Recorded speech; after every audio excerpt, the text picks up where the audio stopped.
This week, Lagos State Police Commissioner Akeem Odumuso sent a detachment of police officers to seal off the premises of popular entertainment center, the Africa Shrine, in Ikeja, the capital of Lagos State.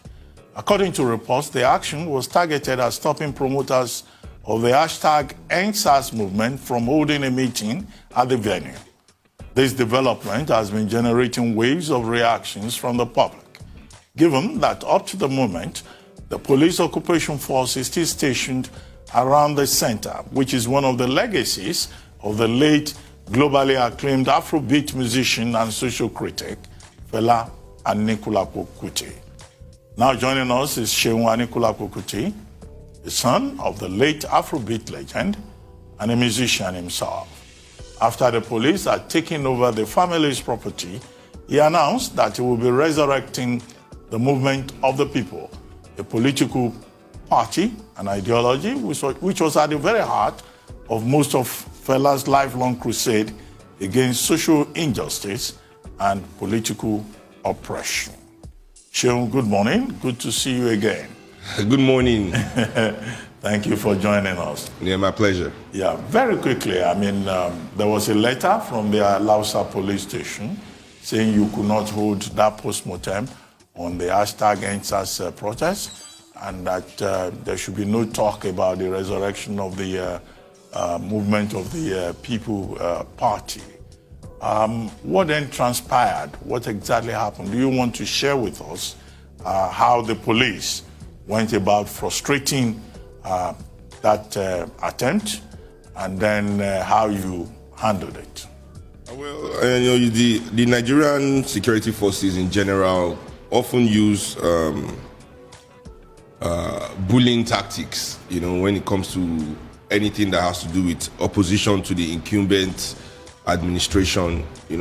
I think generally the Nigerian police force called my mom. I said my mom, she's like my mom now, my eldest sister. Yeah, Sister Yeni, and told her we couldn't have the event because it had the hashtag #EndSARS on it.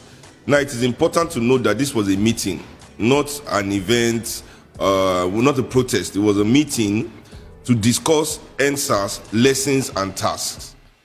You understand? But we wanted to do the meeting with the Nigerian people present too, so that we could hear from the people of this country, because their voice matters as well. But because our own government, right from time, do not take the ideas, the opinions, the voice of the Nigerian people to mean anything significant in their own decision-making process.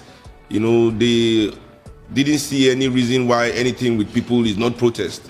So basically what happened was that they banned the meeting from, that's why I just felt really thrown by the whole situation. This is a meeting, it is not a protest.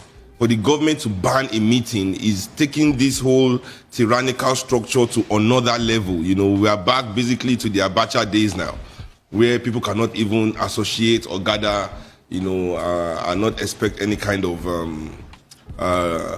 oppression from the government. So for me, that was really what the issue was surrounding it. So I said to my people, if the government is not going to allow us enter the shrine and create some kind of issue around that, we have to maneuver, create a plan B, where the core of the event and the message that I wanted to pass to the people of Nigeria was still going to happen.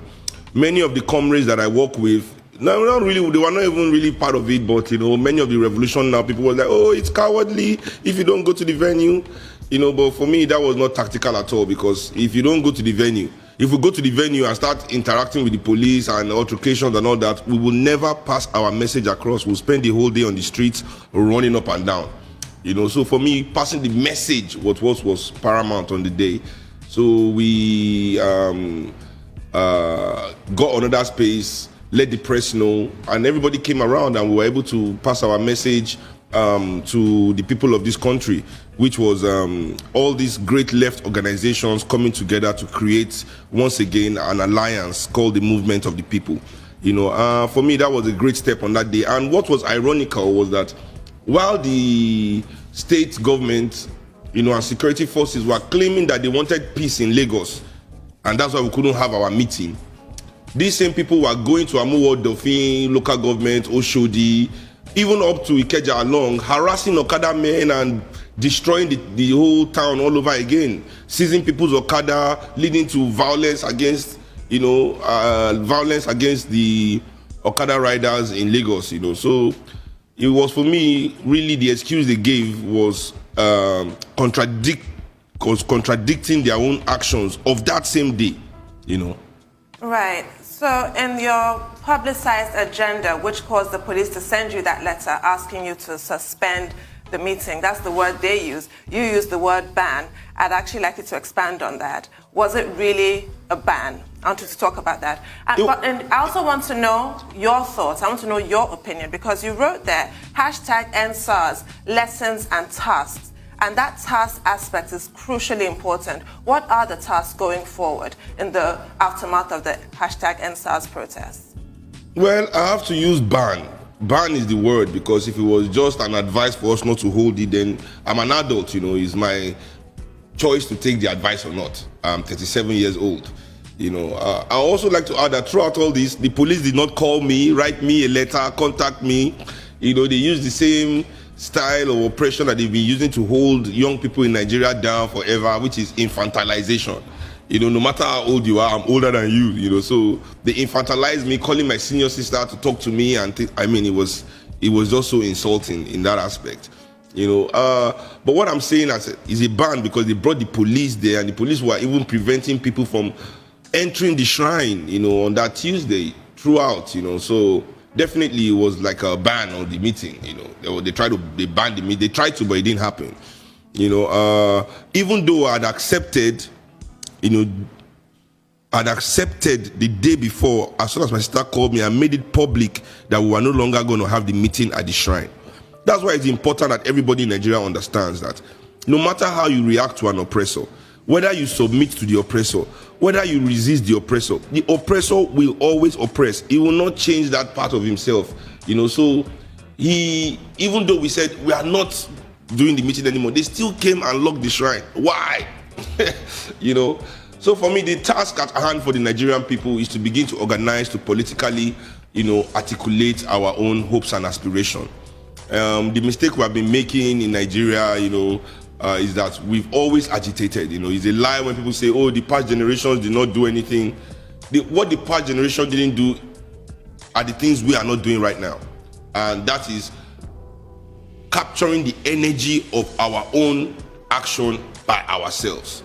Like in 2012, even before that, we carry out action and we allow another group of elites who do not have the interest of the people at heart to capture that energy and use it to propel themselves to power. So this is the mistake we must not make in this generation.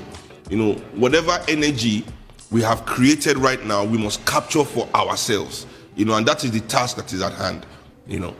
Right. I just want to ask a few questions, Seun. Number one will be, has the shrine been opened now? Or do you still have police presence around there? Last I checked, yesterday there was still police presence, but the shrine was open. They allowed people to go in and stuff like that. Okay, but there was still police presence. Yeah. So you talked about, capturing energy politically. Not Too Young to Run passed recently, and there has been talk about political parties and political organization amongst young people. What's your take on that, and how can the young people fully, actively, politically participate in the 2023 elections? Because voter apathy too is another big problem in this country. I think less than 40% of the population voted in the last election. Well, I think voter apathy is due to the lack of representation by politicians, and also due to 40 years of military rule. Nigerians for 40 years were banned from politics, basically. Like, we couldn't participate in any kind of political activity. So, we don't have that training. But, 20 years of democracy now, people are generally beginning to stir in their sleep and beginning to look into politics again, And I think that the message also in all the previous elections have not really inspired the Nigerian people to activate their political side. It has not really inspired or galvanized them to want to be active participants in the politics of that time, because they say, oh, this is the same anyway. But I think that with a new political message, a new political direction, and a pro-people's party, people will be more engaged. And also about the not too young to run. I'm not one that believes in the idea of youth governance. I've never seen a nation that was built by the youth. I think this whole youth must rule Nigeria is a cop-out from those that are, how would I put it, the elders of society, the professionals of society, because youth don't really have much. Youth don't have jobs, they don't have money, but you want them to build the nation. How? It is those that have the means that should do the job, but they don't want to do the job, and instead of saying the truth that, oh, we don't want to do the job, they are deflecting it. The youth are the reflection of society. Youth are a reflection of your society, not the solution of your society. So if you want to know how your society is, you want to know how your society is working, you look at the state of your youth. They give you the exact situation report of your society, And youth also is not an ideology, right? People will grow up and stop being young. Any idea or ideology that is going to liberate this country must be all-inclusive. It must include young people, old people, women, children, poor, rich, all demographic. Youth is just a demographic too. All demographic, but Nigeria needs its youth for the energy that they can bring to the movement, for the energy that they can bring to nation building.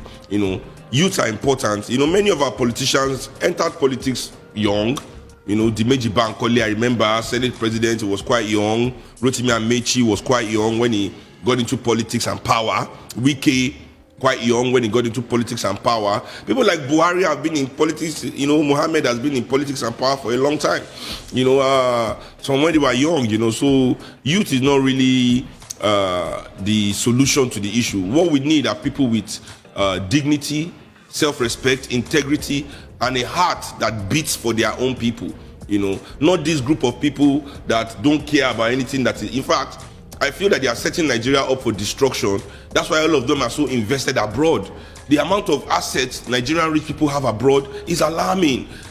All their children's school there, they have houses there, they go on holiday, they are set abroad. They're just waiting for them to scatter Nigeria so they can enter their private jets and run home. That is home. They want to run home. That's where they spend all their time. We see all their pictures. That's where they are smiling the most, and things like that.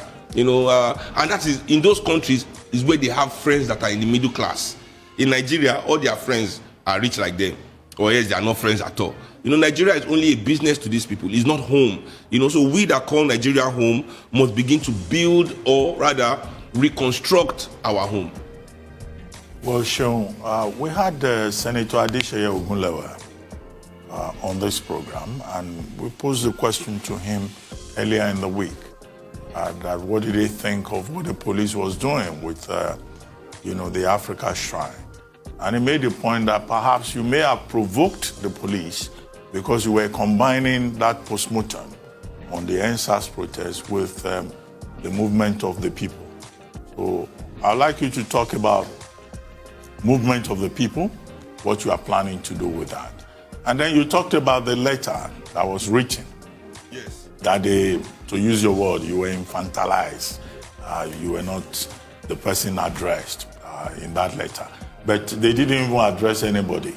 That letter was addressed to the manger. Yes, the manger of the shrine. The manger of the shrine. So is that shrine, has it become a manger now? Yeah, maybe because, the Savior is there. Maybe because they realized that the Savior is in the shrine, so they didn't want me to enter. They have to just ride the manger. But to be quite honest, to respond to the senator, his statement shows that the Nigerian political class remains anti-dialogical. They don't want a dialogue with the people of this country. They are too big. They have dehumanized us for so long that they no longer respect the Nigerian people. We are not worthy of a dialogue with them. That is the reason why you say a meeting, just because of the title of a meeting, is provocative. right? But police killing Nigerian people for over 6 decades and Nigerian people rising up finally for only 3 days, that wasn't provocative. You know, what happened in the toll gate, not provocative. The hunger in the land is not provocative. The fact that people that have private jets are hoarding Indomie noodles is not provocative. You understand? It is still the looter's fault for going there to take what is. So we understand these people's mindset, and that is what the MOP is about. You understand? The MOP is about changing this status quo. You know, saying to the oppressive elite of Nigeria that there are some of us that do not want a perfection of oppression, because that's what happens here. As long as people are benefiting from the oppression of this country, they find ways to justify whatever atrocity that is committed by the people in power, as long as they are connected to that power. You know, so we understand all of that, and that is what is going to change, and that is what MOP is here for, to create a party, a movement that is going to definitely, you know, end this atrocious behavior of a particular set of Nigerians who have decided that things are more important than people, who exist, and they've been existing since 500 years. We've had them in our society, but the traditional African society did not validate their behavior, so they were weak. Then the white men came. Ooh! As soon as the white men came, they found external validation to that behavior. They are the same people that sold their brothers and sisters for things like mirror, gin, gunpowder. These people are mesmerized by things. Fast forward 500 years down the line, and what are they still doing? They are selling us for things. These people are billionaires that cannot build anything. Can you believe that? Billionaires that can only buy things. They can't build a nation. They are weak, you know. So the strong needs to take power from the weak, so that the nation can move forward. You know, being aggressive and brutalizing innocent people is not a sign of strength. It further entrenches the notion that this government is weak in the real sense of the word. You know, so we at the MOP are trying to create something new for the Nigerian people that says we are not looking for a perfection of oppression. We are not looking for a negotiation to maintain the status quo, just bring in more beneficiaries. No, we want to use we want to change the relationship between the Nigerian people, the Nigerian government, which is both political and business elite, and our Commonwealth. That is basically at the center of the discussions that we are having at the MOP. How we can change this fundamentally dysfunctional relationship. Are you looking to field candidates, and at what level? Are you thinking of fielding candidates perhaps in states at the House of Assembly level, or the federal legislative level, governorship candidates, presidential candidates? Have you gone that far in your deliberations? And also, are you also looking not just at a political change, but also at a cultural change? Because as you did rightly say, the youths are a reflection of the malaise in this country. You also refer to that Western obsession that we have. Are you looking into that as well as a cultural shift? For the movement of the people to be able to create a cultural revolution, if you call it that, you know, maybe political revolution is first, because culture is social. You know, I mean, it's difficult for people that are hungry to be cultural or behave well. The problem in Nigeria, as I said, is that so many people are not able to find their true form because they are under so much pressure. You understand? So many Nigerians are suffering out because of the greed of their fellow Nigerian so-called big men who have decided that instead of competing, right, in the real sense of the word, in the business world, you understand, no Nigerian big man is competing globally with his peers. You understand? No, we are not as if our cement billionaires are giving us the best cement in the world if you compare with other cement makers, and they are infiltrating all those global markets. It's only in Africa they are dominating us. It's not as if our food that is infiltrating all those global markets. It's not as if any of their products that they make is competing in the global market. It's a business of extraction, of living off the pain of their brothers and sisters. So for them to sell food, they want to make people hungry. You know, to sell fuel, they have to make the price high. They want to sell light, they have to create darkness. You know, that is the mentality and the mindset, you know, that we first have to deal with. We have to remove the shackles that is holding the African in general also from finding their true form. Too many shackles, too many things to deal with, too many things on our shoulders. You understand? Even people with jobs, with great jobs in Nigeria, are living in debt. You understand? So it is difficult for them to act appropriately, to act with integrity. Why? Okay, you are working in the bank. Your salary is maybe 1 million naira a month. You know, you have a great job in the bank. But these elites are charging so high for their school fees, so high for their rent, so high for their food, that you end up borrowing money to send maybe 2 or 3 kids to school and feed them and clothe them and give them good health care, because the public alternative is defunded due to the lobbying. No, not lobbying. In America, they call it lobbying. Due to the bribery of the so-called private sector and influence of this so-called private sector in the public sector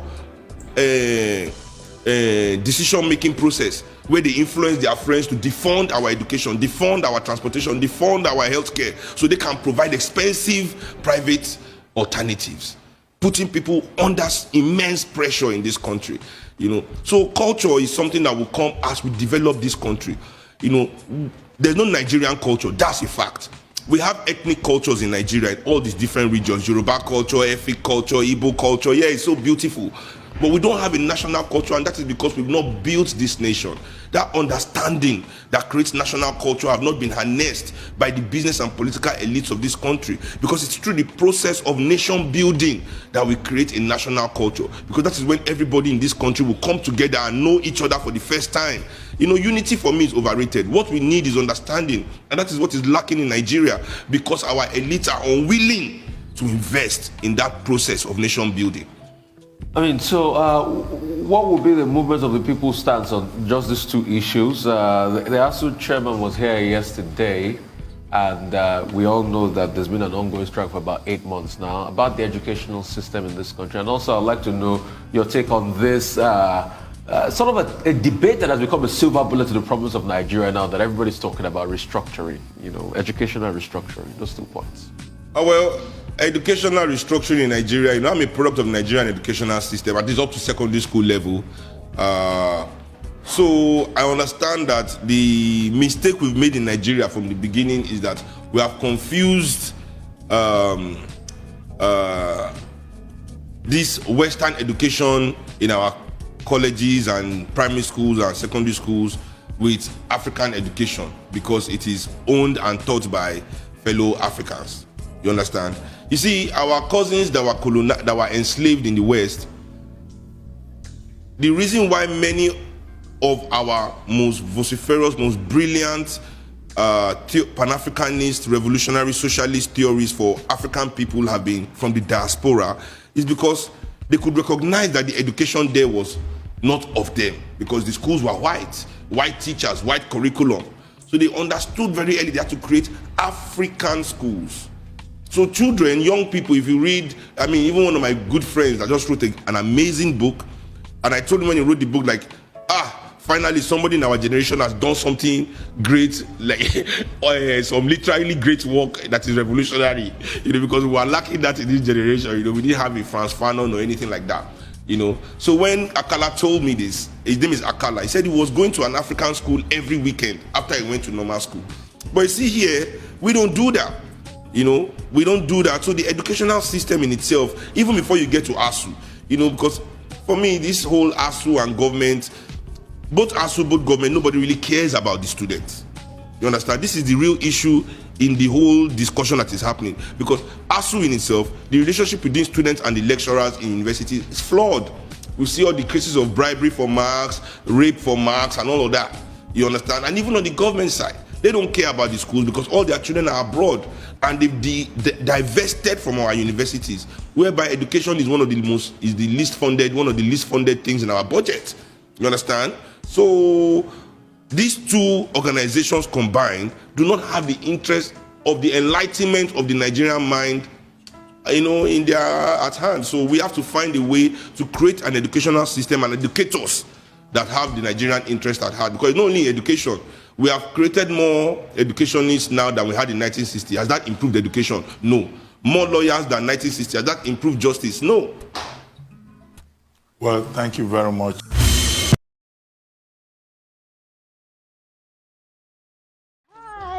welcome to my channel. If this is your first time or first day of coming across my YouTube channel or seeing my face, you are highly welcome. Herzlich willkommen zu meinem Kanal. My name is Linda Chukwuezi. It's coming as Miguel. That red button that says subscribe and you turn on the notification bell so that you'll be able to get information on notifications. Bis zum nächsten Video und einen schönen Tag. Tschüss. Tschüss. Bis man subscribe to Linda's TV show. What are you waiting for?